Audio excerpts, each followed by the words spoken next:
Hola, aquí estamos para seguir estos comentarios del Evangelio. Hoy vamos a comentar del tiempo ordinario de la séptima semana del tiempo ordinario en 2016, el día 20 de mayo, viernes. El día 19, decíamos, jueves, ¿vivo el Evangelio como servicio o como imposición? Hoy la pregunta es, ¿sé compaginar lo ideal con lo posible? Me baja un poco la música.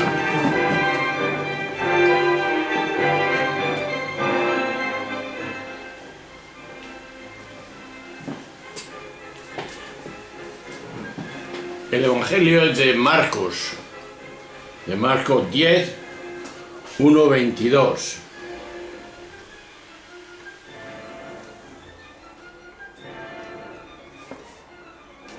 Y dice así: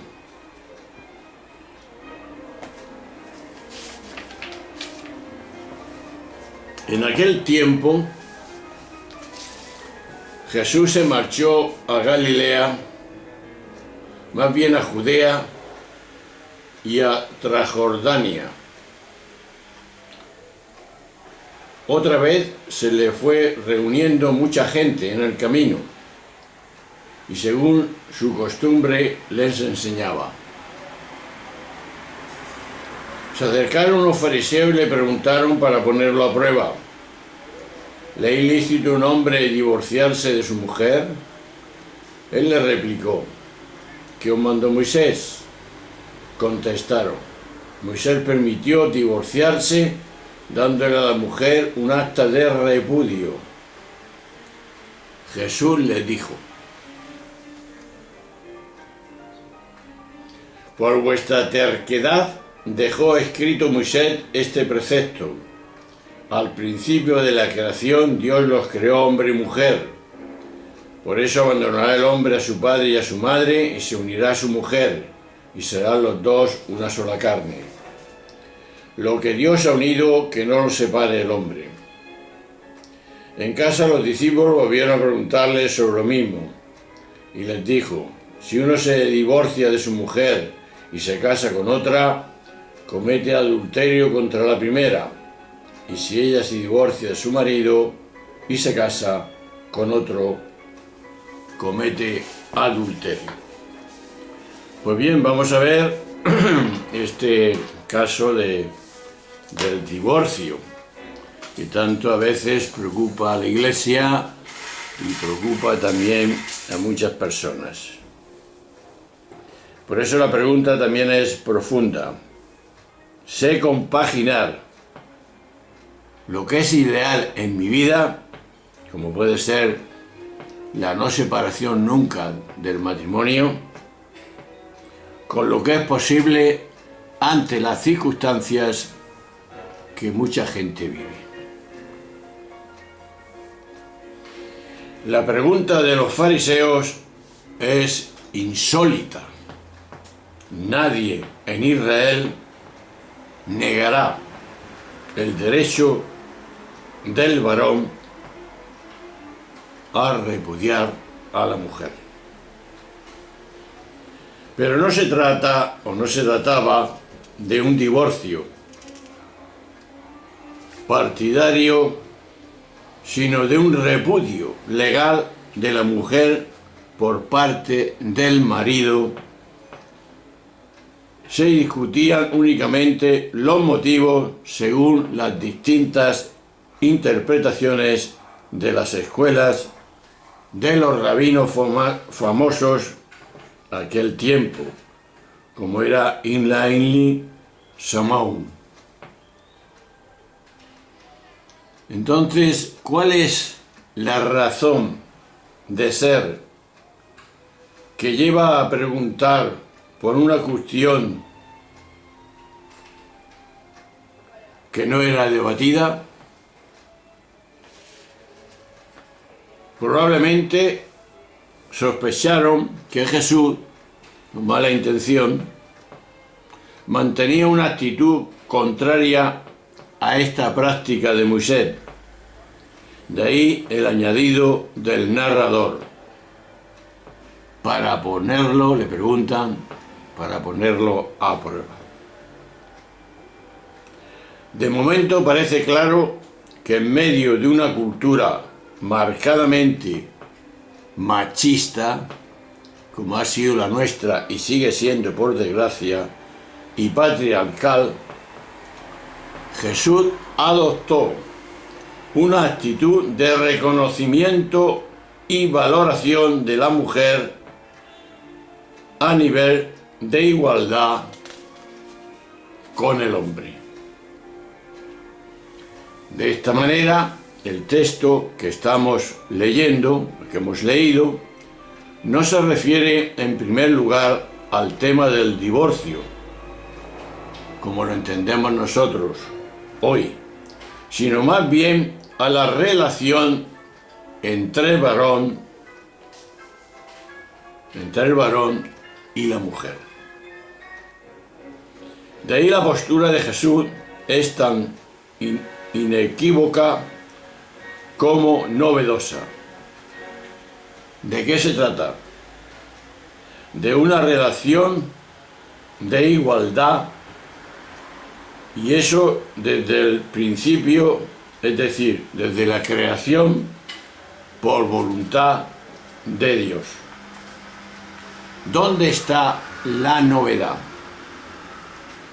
de tal postura? Pues queda como manifiesto en el hecho de que los discípulos siguen resistiéndose a aceptar y vuelven ya en casa a la misma cuestión.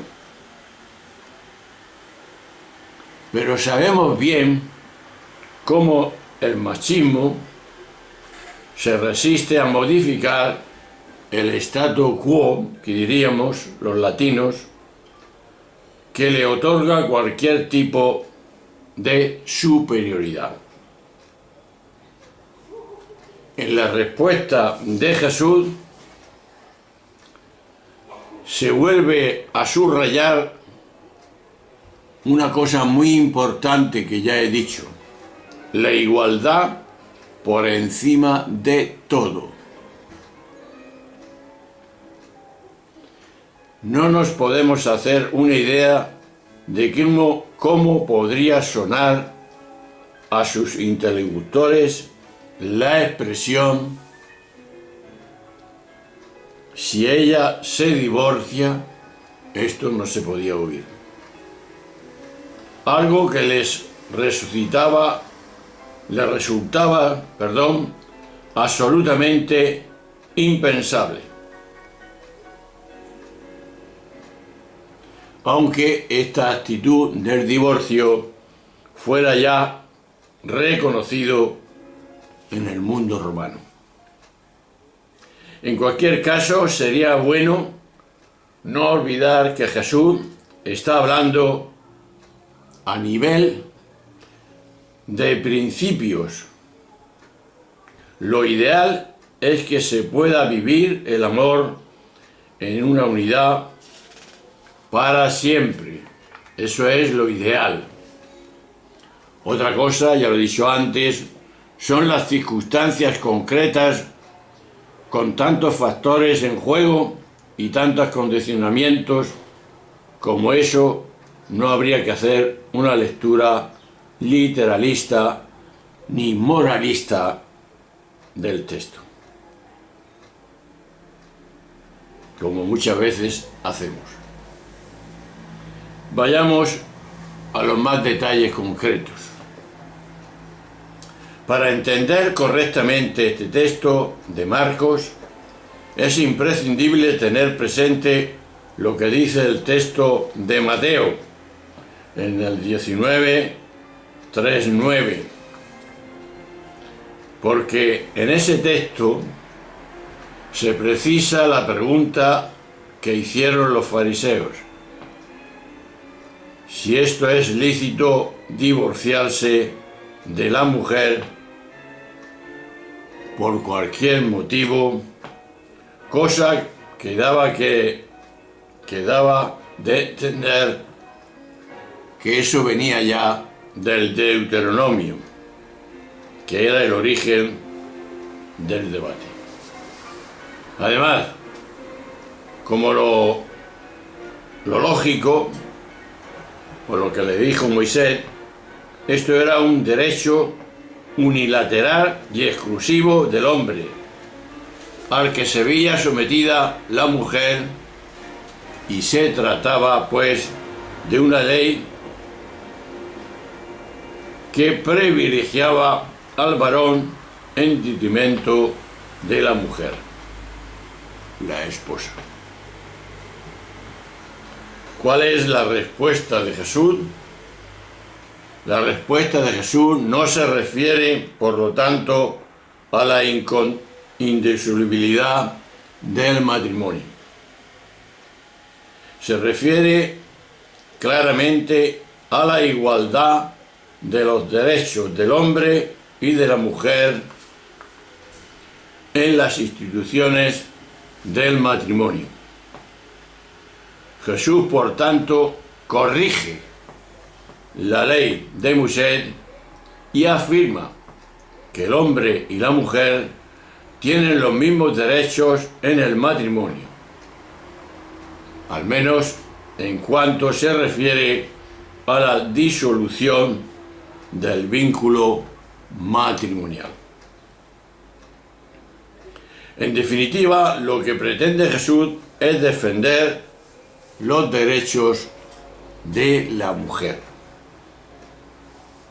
En todo eso conviene saber que los cristianos, por lo menos hasta el siglo IV, seguirán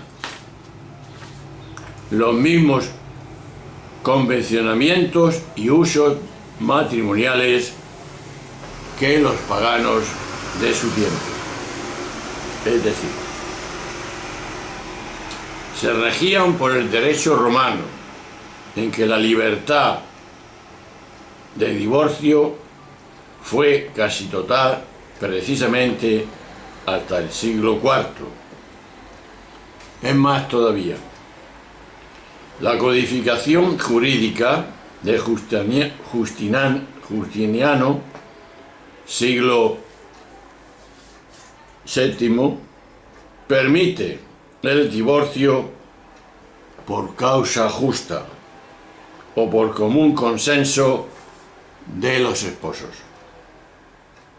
Todavía en el año 726, el Papa Gregorio II escribió una carta a San Bonifacio, en la que admite que un hombre cuya esposa ha enfermado gravemente pueda casarse con otra mujer, con tal de que provea a las necesidades económicas de su primera esposa. Esta norma quedó recogida en el decreto de Graciano en el siglo XI. El amor para siempre es una aspiración ideal, es lo que debe ser, no es una norma.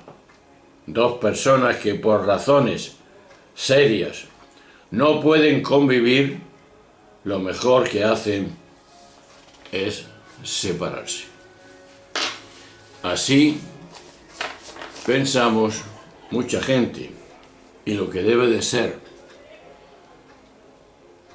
El Papa actual ha dado posibilidad de que, o está en ello, los divorciados puedan recibir la comunión, y así sucesivamente.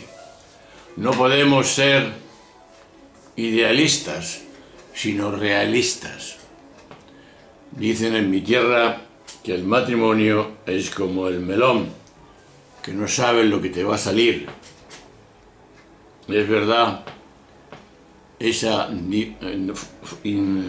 esa idea.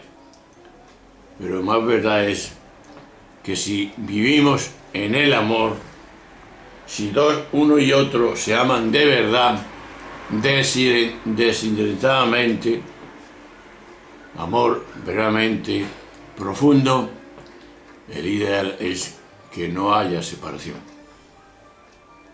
Lo de la creación. Dios los creó, hombre y mujer, para siempre. No rompa el hombre lo que Dios ha unido. Pues bien, pero hay casos concretos que sabemos y se dan con mucha frecuencia, por desgracia, por falta de formación en los matrimonios, en el noviazgo, que es donde se aprende un poco a saber a qué nos compromete a cada uno estar en ese estado matrimonial, pues es deficiente todavía. Cuando se tienen las cosas claras, pues no pasa lo que está pasando. Pero también hay circunstancias en la vida del hombre, una enfermedad, como dice algún papa, que hemos dicho, que viendo la necesidad de esa dimensión del hombre que ha perdido a su mujer, o que ya prácticamente la ha perdido, aunque que le ayude económicamente y que se pueda casar con otro. Y es lo más razonable, es lo más humano. Lo ideal es lo otro, lo que tenemos que aspirar y hacer. Por eso la pregunta era, ¿se compagina lo ideal con lo que es posible? Esto es. Cuando el hecho concreto no es posible, por circunstancias serias, no por cualquier cosa, como hacían los fariseos, que tenían el dominio, por cualquier cosa podía repudiar, aunque no se refiera al divorcio, pero sí en esa situación concreta. Pues bien, vamos a meditar tú y yo esta situación, porque no es una situación que podemos pasar así de largo. Necesitamos formación, necesitamos pues prepararnos para servir. Hay que servir, es decir, hay que prepararse. No se puede improvisar en lo que no se conoce. Pues bien, ahí tenemos una dimensión, pero que seamos muy humanos. El hombre es débil, el hombre tiene circunstancias a veces muy difíciles. Los que es por egoísmo, pues no se cuenta en ello. Lo que es simplemente por una razón que pesa, pues también sí se cuenta. Estamos en el año de la misericordia, de la bondad, del perdón, del amor en definitivo. El Papa ha intensificado un poco la actitud de la misericordia. Tengamos misericordia para liberar a todos aquellos que sufren las situaciones concretas de la injusticia humana y de la debilidad también del hombre. Una de las cosas concretas puede ser el que no llegue al ideal que todos queremos en el matrimonio, y entonces otra posibilidad le demos para que sea también feliz. Bueno, ahora te dejo con una música y después nos meteremos en el día sábado 20 de mayo, que nos hablará de otro tema muy importante. El 21 de mayo la pregunta será esta: ¿acepto en mi vida una actitud de servicio? Esto es. Pues bien, hasta luego, ahora nos vemos.